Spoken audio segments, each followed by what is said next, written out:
Class 10th Biology, Chapter Support and Movement, Lecture number 7, Topic Disorders of Skeletal System.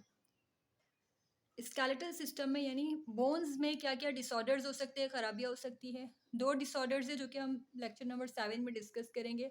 Number 1 rickets और next है arthritis. सबसे पहले हम rickets को discuss कर लेते हैं। रिकेट्स क्या है, डेफिनेशन। रिकेट्स जो कि है ना वो चाइल्ड डिसऑर्डर है, चाइल्ड बोन डिसऑर्डर है, बच्चों में होता है बोन्स का डिसऑर्डर। बड़ों में कंडीशन होगी तो रिकेट्स नहीं बोलेंगे, उसके लिए दूसरी टर्म यूज़ करते हैं। Rickets definition: the medical condition in which bones become weak and soft is called arthritis. ऐसी मेडिकल कंडीशन जिसमें बोन्स वीक हो जाए और सॉफ्ट हो जाए, तो उसके लिए हम टर्म यूज़ करेंगे रिकेट्स। कॉज वजह क्या होती है? Deficiency of vitamin D. Vitamin D की कमी की वजह से हो जाता है ये। डेफिशिएंसी का मतलब होता है कमी। पुअर डाइट, डाइट ना लेने की वजह से, डाइट में जो है वो विटामिन डी और कैल्शियम ना लेने की वजह से ये हो सकता है।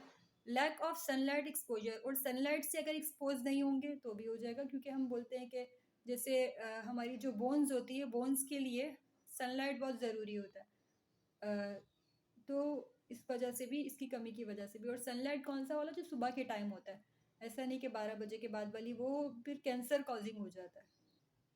रिकेट्स के सिम्टम्स क्या होते हैं, क्या क्या अलामात हो सकती हैं, साइंस होंगे। Pain in the bones and joints, joints में और बोन्स में दर्द होगा। स्लो ग्रोथ यानी डिले होगी, ग्रोथ सही से नहीं होगी। बोइंग ऑफ लेग्स, बोइंग का मतलब होता है झुक जाना, तो लेग्स जो है वो झुकी हुई होंगी, झुक जाएंगे, ठीक है। रिकेट्स का भी ट्रीटमेंट क्या होगा? ट्रीटमेंट मतलब ठीक कैसे हो सकता है कि विटामिन डी जब हम देंगे, कमी हो गई तो ठीक हो जाएगा।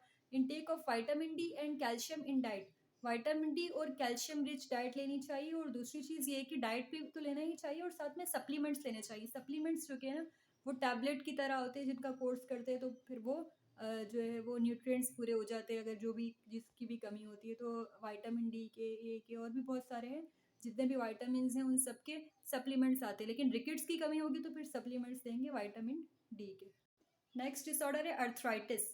अर्थराइट्स वर्ड जो है वो जॉइंट्स के लिए यूज़ किया जाता है। और ITS कहीं पर भी बायोलॉजी में आ जाए तो इसका मतलब होता है inflammation.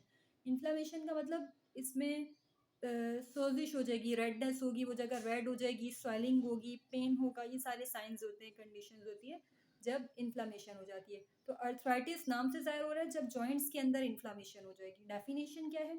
The swelling and severe pain, swelling होगी और सीवियर मतलब शदीद किस्म का दर्द होगा, कहाँ पर? इन जॉइंट्स, जॉइंट्स में। Is called arthritis. The swelling and severe pain in joints is called arthritis. Cause देख लेते हैं, इसकी क्या वजह होती है।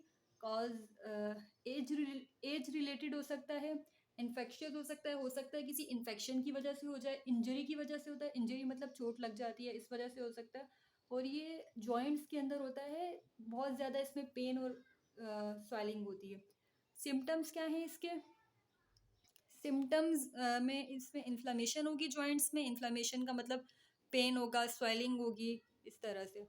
No joints movement, joints move नहीं करेंगे तो मतलब जो भी पेशेंट होगा उसको चलने में भी मसला होगा, क्योंकि जॉइंट्स जो है वो मूव नहीं करे होंगे। स्टिफनेस, स्टिफनेस का मतलब सख्त हो जाना।